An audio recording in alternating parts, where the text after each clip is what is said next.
Баршаңызға қайырлы күн достар, менің каналыма қош келдіңіздер.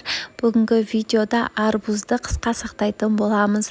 Видеоны соңына дейін қараңыздар, сіздерге барлығын түсінікті етіп айтатын боламын. Құрамына керекті заттарды төменде описание бөліміне жазып қалдырамын. Сол жаққа кіріп қарасаңыздар болады. Ең алдымен банкаларымызды жақсылап жуып тазалап, дәл осы видеодағыдай ыстық буда парлап аламыз, және де қақпақтарымызды да жақсылап булаймыз. Келесі арбузымыздың сыртын содамен осылайынан сықылап тұрып жақсылап жуып тазалаймыз, болмаса кәдімгі кір сабынмен жуып алсаңыздар да болады. Енді видеода көріп тұрғандарыңыздай ең шеткі бөлігін кесіп алып тастаймыз. Ол бізге қажет емес. Енді қалған бөліктерін осы видеода көріп тұрғандарыңыздай осылай домалақ етіп кесіп аламыз.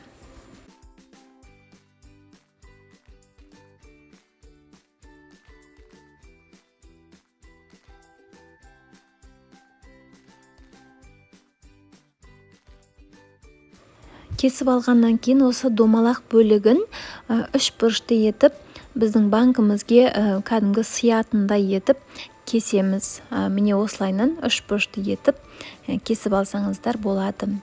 Енді өз қалауларыңыз бойынша сыртын алып тастап салсаңыздар да болады, немесе дәл осы мен көрсеткен әдіс бойынша кесіп салсаңыздар да болады.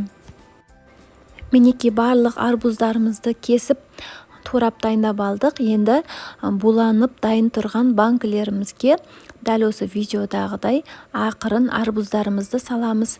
Қатты бастырып салмаңыздар, өйткені арбузымыз езіліп кетеді. Сол себептен осылай бос етіп бірін үстіне бірін ақырын сала береміз. Достар, мен арбузды ең алғаш осылайынан қысқа сақтап жатырмын. Көптеген кісілердің айтуы бойынша өте дәмді болып шығады деп айтып жатыр. Сол себептен мен де осылай қысқа сақтап көруді жөн көрдім. Жаңа жылда, мерекелік кештерде дастарханға алып ұсынсаңыздар енді керемет болады деп ойлаймын.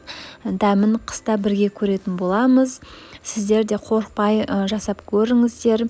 Ешқандай да атылмайды. Мен осылай 3 банкіге жасап көрдім. Мінекей барлығын салып болғаннан кейін қайнап тұрған ыстық суымызды толтырып құйып, бетін қақпақпен жауып қоямыз. Дәл осылайынан 15-20 минутқа қалдырып қоямыз. Міне бізде банкілеріміз ыстық суда 15-20 минуттай тұрды. Енді ішіндегі суын ақырын төгіп тастаймыз. Бұл су бізге қажет емес.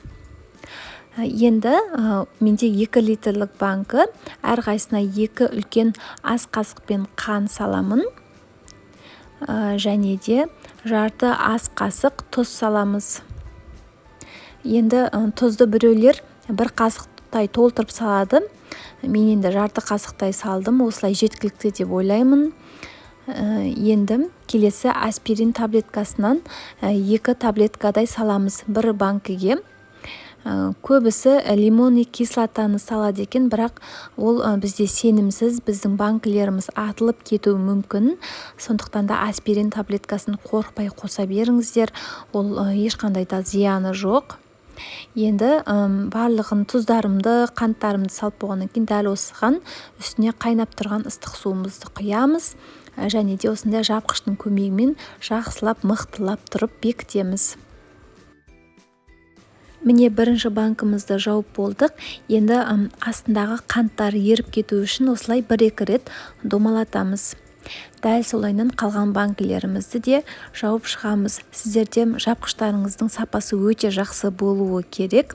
Біздің банкіміздің атылмауы соған да байланысты болып келеді. Міне достар, біздің банкілеріміз осымен дайын болды. Қысқа сақтай берсеңіздер болады. Құрметті достар, астындағы подписация батырмасын басып, менің каналыма тіркелуді ұмытпаңыздар. Сіздермен болған Айгерім. Келесі видеоларда кездескенше достар.